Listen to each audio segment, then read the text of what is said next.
Are there any questions? Mr. President. The Leader of the Opposition. Mr. President, my question without notice is to the Minister for Primary Industries and the Minister for Lands and Water. Given medium-sized wine producers like Port Macquarie Winery, Cassegrain Wines have said they will cut jobs if the federal government's proposed wine equalisation tax rebate changes go ahead, what have you done to communicate New South Wales wine producers' concerns to the Deputy Prime Minister, Barnaby Joyce?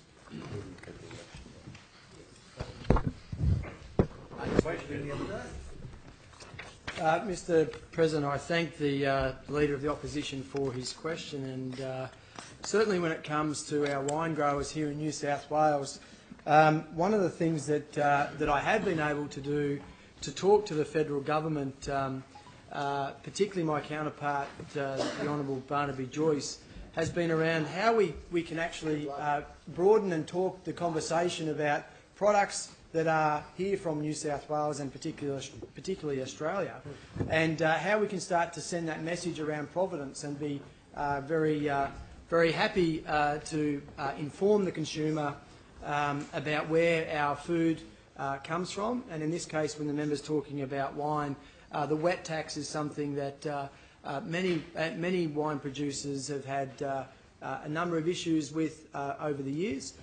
Just yesterday, in fact, I had a meeting with the Riverina Wine Grapes Marketing Board, and we had a range of conversations about the industry, more around the impact of the prices that some of the wine growers, the grape growers, are dealt with, particularly as we have seen the latest vintage well and truly underway and nearing the completion, and most of those growers will be heading into their winter pruning processes, and it's very hard to make some of those decisions around input costs, particularly around pruning, when they don't know what the price is that they'll get for their fruit, particularly next year, and that varies particularly on the payment terms as well from winery to winery.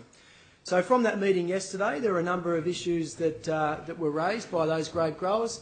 That's something that I'll continue to talk with my federal counterparts, not just Barnaby Joyce, but also Senator Anne Ruston, who Senator Anne Ruston has carriage for horticulture at the federal government level, and she reports through to Minister Joyce.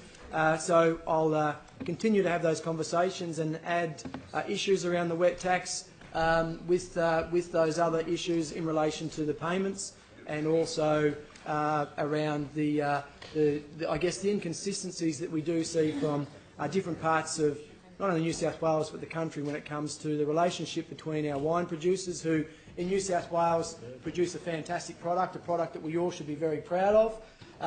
We also need to remember, though, that a key component of that supply chain are those fruit growers, and issues like the one that you've raised, I'm more than happy to continue talking to my federal counterparts. And next time I run into them, and I hope that next time won't be just during the campaign, I look forward to that next time, the long conversation being when they win the election on 7th of July. And we get to... 2nd July? That's what I said, didn't I? I said 2nd. I think Hansard got 2nd, so...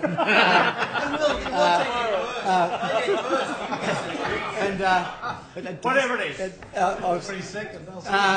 And have that conversation with the Turnbull-Joyce government, who have been champions for all of our producers right throughout New South Wales, and will continue to support our regional communities. Will continue to be a strong voice for our regions.